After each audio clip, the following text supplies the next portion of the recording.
Star Wars only, I don't know what the fuck your problem is. The Mandalorian Chapter 6, The Prisoner. Now this one, I think, is one we're going to look back on a lot more fondly than we did Chapter 5 or Chapter 4. Yet again, it's another side mission. You know, the Mandalorian needs to make his money. He's traveling the galaxy. This time he runs into people he's worked with before in the past. It's kind of talking about the glory days with the Mandalorian and the missions that he used to do with other characters. And there's a lot of very interesting cameos and kind of guest stars in this episode that steal the spotlight. One of them I'm going to go ahead and name. It's not much of a spoiler, but Bill Burr. I love this man as a comedian. I listen to his podcast from time to time. He's a great comedian. He's funny. He's the guy who kind of tells it like it is and everything.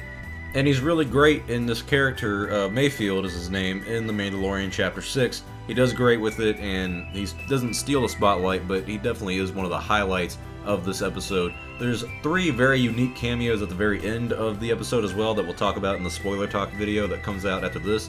And overall, this episode's just like episodes 4 and 5, where it's kind of a side mission, it's kind of a side story.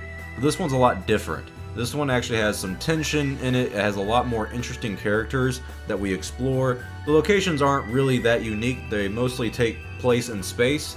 But the story is written by Christopher Yost, and the teleplay was co-written by Christopher Yost and Rick Famuyiwa, and this one was directed by Rick Famuyiwa, who directed Chapter 2. And I think Rick is really the guy I would want to go to for the side missions that the Mandalorian goes on. In Chapter 2 of the Mandalorian, he's kind of just escaping the planet that he was originally on after he caught Baby Yoda, and it was really fun. And this one's also a very fun episode. It's almost like, not a horror movie in a way, but it has the tension of a horror movie where there's, you know, the gang of mercenaries that you're kind of teaming up with. You got a heist going on, and, you know, as things happen, someone betrays someone else, and one by one people get picked off and everything. It's really fun, and it has a lot of tension in it, even with the character Baby Yoda. Even though that's not his real name, we just call him Baby Yoda because we don't know the name of the baby. But yeah, still a great episode. I enjoyed it a lot. I thought this was one of the most fun episodes that we've had so far,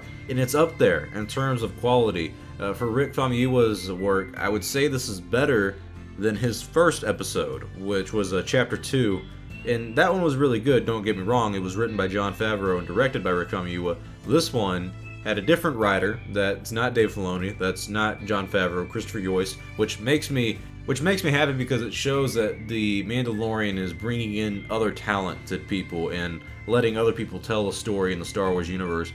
And this one, I think Christopher Yost did a great job bringing in different characters, a lot of fun cameos, a lot of fun characters that we get to explore. There's a lot more history to the Mandalorian that we were teased at in this one that I don't think we really got much of a tease in the past 2 episodes with some of the characters that he interacted with, which means there's some story to tell.